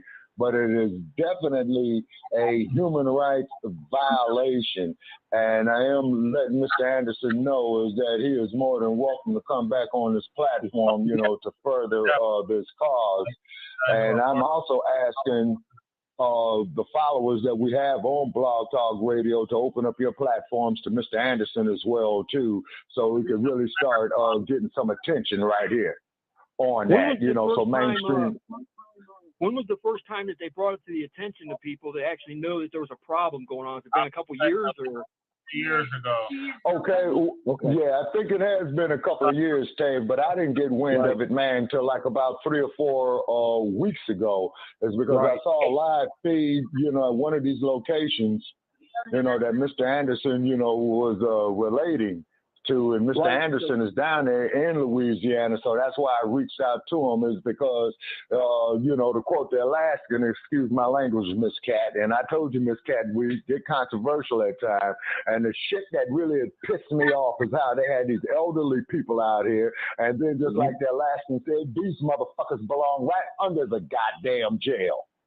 Yeah. Yes, excuse my language, Yeah, it's a little bit hot out here in Vegas, and I'm just blowing off some steam. It's only 99 degrees, you know what I mean? Well, this stuff here in Akron started in I think the first case they started reporting was in 2016, and it is just now, in the last 8 months, gotten to the point where it's getting recognized in the courts to hold people accountable. But, there's still deaths involved, but you're going to have mass deaths because of the mold and the consequences that come from it. Yes, sir. Yeah. That's my point on that there, Dave. That environment down there, it breeds it. Yeah, exactly. Can I ask? You see what I mean? Yeah. Go ahead, Alaska. Shabaka, can I ask for some information? Do you happen to know the address of this particular building or complex that we're talking about? No, sir. So what I'm going to do is I'm going to get in touch with Mr. Anderson, you know what I'm saying, to get that information, and I'm going to make a note of that. Okay. Get addresses of properties in question. Okay. I don't even know what Yeah, we still done our due diligence investigation. Yeah, because this is a bunch of bullshit. This is a fucking human rights violation. Excuse my language, Miss Cat. I did tell you, Miss Cat, that sometimes we do go off the chain here, ma'am. So in all honesty, these guys talk about crimes against humanity with this stuff because it's an actual. No, that's exactly my point, Dave. That's exactly my point. Yeah, this isn't a civil rights violation. This is a human rights violation. And it's being done by government. Yeah, it's a human rights violation. And then the cold part about it, as Mr. Anderson was saying, is, that is Louisiana. They have certain traditions down there, if you know what I mean. You know what I'm saying? And and whatnot. So, of course, it sounds like you got the good old boy network down there working as well, too. You know what I mean? And somebody is getting paid and is getting grafted quite handsomely, as the Alaskan had pointed out. You know what I'm saying? Hey, Shabak. That's probably been rezoned and they're going to build on it. Can you hear me now? I don't know what's going on with my mic. Can you hear me? Yes, sir, MD. I hear you. Okay, I was saying, I have the address for all 3 apartment complexes. I've been looking it up as y'all been talking. Okay. Okay, the MD. So is that MD in there? Yeah. I knew that voice sounded familiar. Yeah, MD. Put them addresses up there on the Streamyard. No, brother. Yeah. Put the man. Yes, ma'am. You most certainly can, Miss Cat. What they need to do is make a website and put all as much information on there as it comes in. They need to update it all the time, and they need that part. And that's why people can write into it and give information. You know, just any way you can spread the word out there. They need to get a Twitter account on Twitter. Right. They need to get an Instagram account and take pictures and put it on Twitter. Right. On Instagram. They need a Facebook page. They need all of that. No, yes, ma'am. That's exactly what it is, and I'm sure the Alaskan and Tave would agree with me, Miss Cat. Put their asses on blast. You see what I'm saying? Catch them with their jaws down, running around naked. Make them embarrassed. Make them have to put a barrel on. You know what I'm saying? Because this just fairly pissed me the hell off. You know what I mean? You got to do it the right way. Shabaka, please keep your blood pressure down a little bit. We don't want to lose you. Okay. Okay, and I did just turn 65 too, Alaskan. You got a point. It is 100 degrees out here. When you get up on steps sometimes, son, you fucking scare me because I think all of a sudden I'm going to hear you go and go. Punch lights out. You guys know the name of the company, the holding company that has the property, the titles of the property? You should look in to see if they've been involved with something prior and have already other allegations against them or have stuff going against them. Were they out of New York? Okay, Tave, noted. Yeah, noted on that there, Tave, and I will call Mr. Anderson if he doesn't call back in, and relate that information to him. And you said get the addresses of these properties. Yeah, I got it here in my notes. Yeah, get the actual addresses of it. I would. Hey, Shabaka. So I put the address in. I put all three addresses in the Streamyard. Okay. First time MD. Okay, cool. Good looking. So I haven't been able to keep up with the Streamyard. Indeed. We should all work together on this. Like us, Shabaka's Black Experience, and he on it. Okay, I see. Pro-Life Black News, and I'll do my portion too on the Revolution Agenda, and then we just reach out more. That way it'd be exactly. And then also too, Alaskan, you're gonna love this one, man. I'm gonna ask Joe Gibson, man, to do some follow up on it as well too. Well, hey, you know what? I bet you 2-1 that Joe will fall right in with this. Oh, right. Okay. Oh yeah. Because see, this is a human rights violations of what we're dealing with. Is because that could be any of us down there in that situation. That could be our loved ones down there in that situation.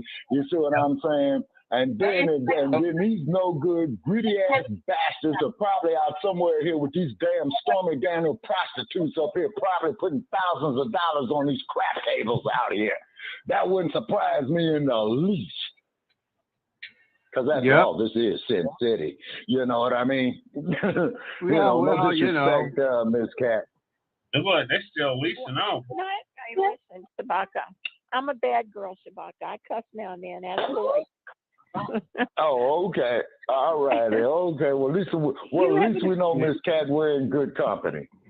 You haven't, Shabaka. You haven't heard Cat get up on step yet. You haven't. But when she gets up on step, man, she makes you look like a baby. Oh my God, that reminds me of a record. That reminds me of a record by a crew called Montgomery Gentry called "Oh Hell Yes." Hey, Shabaka, if I can. Apartments, and the other one is the Julie of Shreveport. Yeah, that's what Mr. Anderson related to me in a text, and he did send me photographs. Yes, sir. Yeah, the Jolie. Go Shabaka, ahead, if I can make if I can make another suggestion, okay? By all means. If you would, when you replay this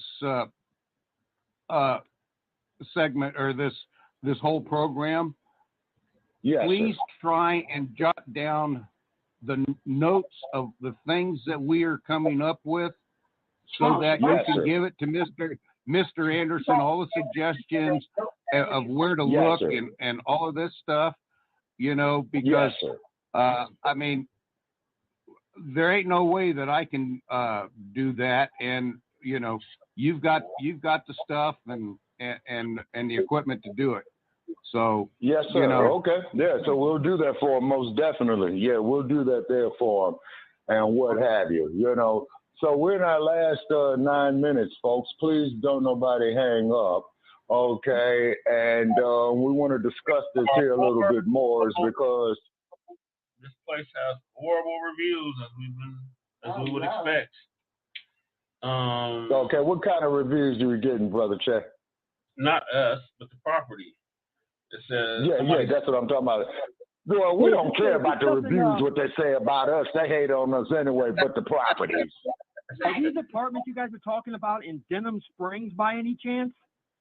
In Shreveport? No, Tay, this is Shreveport, Louisiana. Shreveport. Well, I'm looking in Louisiana. I see something going on in 2009 and 10 in Denham Springs, it's called. What? No. Now, what's that? Denham Springs, yep. That's back too far. Okay. The brother would know more because we all live in different states. So we don't live there exactly. When you live when you live there, and you're familiar with the area, then you'll know like what little sections they're called, or what the neighborhood called the little areas. Yeah, the parish.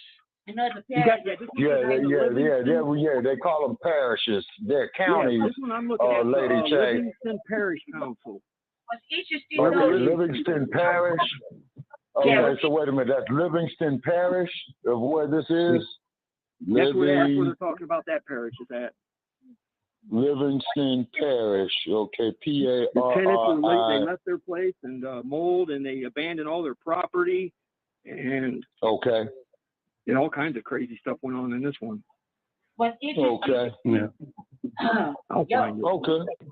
Yeah, Lady Che. Okay. Go ahead, Lady Che. What's interesting Which to me? parish were you guys in? Wait. What's interesting to me though? I'm in Las Vegas, Nevada. I'm in Sin City. And by the way, everybody's here, folks. Frankie Cabones, Tommy 2 times, you know what I'm saying? Paulie, you know what I mean? Henry, you know what I mean? Everybody's here, you know what I mean? We're currently in Adams Parish. Okay. Come on, Boyd Manor, okay. Yeah, down there in the great state of Louisiana, you know what I mean? Mm-hmm. Yeah, near New Orleans, the Big Easy. Yeah, wow. Yeah, this is bad, folks. Oh, this is bad. Yes, sir. Shabaka. When you get all these notes and questions and stuff that we've asked put together on a document or something like that, make sure you save that document because of the fact that this ain't the first one that has ever happened like this, and exactly. there are going to be more. And with that document stuff, if when we hear about places like that, and if there is somebody who's going to advocate, get them that document, as a kind of a roadmap. Yes, sir. Okay, I think Mr. Anderson is calling back in. Okay. Okay, Mr. Anderson, is that you there, sir? 414, the last 3. I was praying sweet baby Black Jesus during you to come back. Yeah, that's him. Brother Anderson, back with us. Your mic is on. Yes, I'm here. Yes. Okay. All right. So yeah, these are all crimes. But the main thing is we need to find out where he displaced families. You know, we can't do that. He's like, Shabaka'S, just save these bricks, man, come bro. Okay, so Mr. Anderson, the Alaskan has given me some advice, sir. And I got notes right here. We want to get the addresses of these properties in question. Also, too, we want to check out a little bit of the history of the parish in Louisiana with this. You see what I mean? It's because, there's definitely some fuckery that's going on right here. You know what I mean? And oh man, wow, this is just bad, And one thing I must say, folks, guess what we finally had here on Shabaka'S Black Experience Enhanced today, man? And note today, Brother Che, we finally had everybody in agreement in a civil conversation. Rarity. Yeah, I know. Yeah, Miss Cat dropped. Okay, thank you for joining us, Miss Cat. You know what I'm saying? It's always a pleasure. Hey, because I'm about to get ready to get up out of here too. I was just. Yeah. Okay, so everybody, go ahead and start with their closing comments. We got 4 minutes, and then okay. All right. The address is here. Okay, is 1017 Quail Creek Road, Jolie Apartments, Shreveport, Louisiana. That's one of the properties. Yeah, that's one of the properties. And the zip code is 71101 Pine Apartments. Okay, because Mr. Anderson is giving me the addresses on Messenger. Okay, here it is. Okay. That's the address right there on the Pine Apartments right there, and then the zip code is 71101. Yes, ma'am.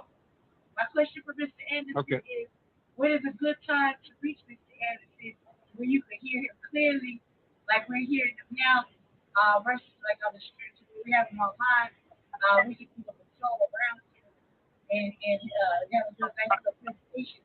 We can hear him clearly, like on the Streamyard, like we're hearing him now. Okay, and then also too, he gave us another address of the Pine Apartment, which is 8040 Line Avenue, and that is LINE, Shreveport, Louisiana. Then he's also putting up the Villa Norte Apartments, and he's typing the address right now. Okay, he's sending it to me, and that's 1620 Fullerton Street, Shreveport, Louisiana. I'm getting, and the zip code is 71106. Okay. They all have horrible reviews. Yeah. Okay, Mr. Anderson. Yeah. Hey, appreciate it, man. Hey, good show. Appreciate you, MD. Actually, I'll be going to Louisiana tomorrow, but I'll be in East Louisiana. Okay. I gotta go there. And then also too, man, let Sarge know, man, that we are court-martialing his ass, man, for dereliction of duty. Hey, y'all check out my channel, man. I'll be on Thursday night, 8:30 in the MD20. I'll be talking about Biden's economy. So y'all check it out. Yes, sir, absolutely. Looking forward to it. Okay. Yes, sir. Okay, don't nobody hang up yet is because we're going off in overtime and we want to do our closing comments so we can have a complete episode. Is because I am going to take the Alaskan's advice. I'm going to listen to the playback here and I'm going to jot down, the highlights of it. You know what I mean? The essential part of it. And then also, too, I'm going to be, and you know how we do it, Brother Chad. We're going to do it here on Frontline Black News as well, too. We're going to follow up on this story because this is definitely a human rights violation. And with it being an election year, the whole public needs to know about this. Now, another thing I want to say, not getting off topic right here, But getting back over here to Hunter Biden, he's going to beat the rap. His daddy's going to pardon him. You know what I'm saying? And it really is a waste of time. Also, too, on these conventions coming up. And as you pointed out, Brother Che, is that Joe Biden, man, he didn't even get about 200 people, man, inside of the gymnasium. And Donald Trump is Trump, okay?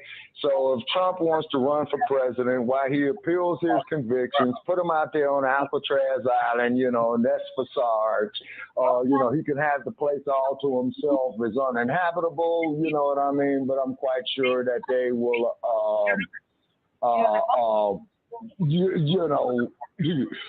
accommodate him, you know.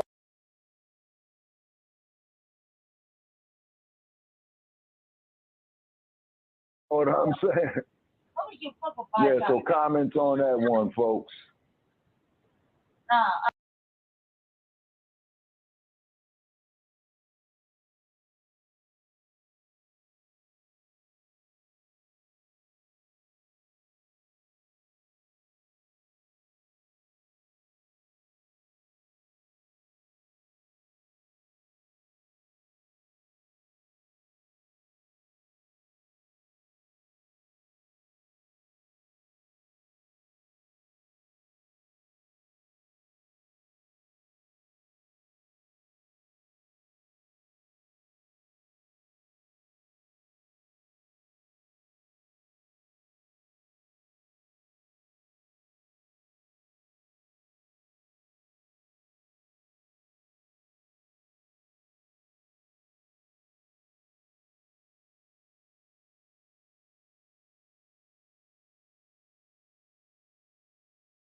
y'all for tuning in on the Streamyard. We appreciate you. Make sure you check us out tomorrow for the road. And also check us out around Russell. And a mile high. And a 1 4 city. And also over.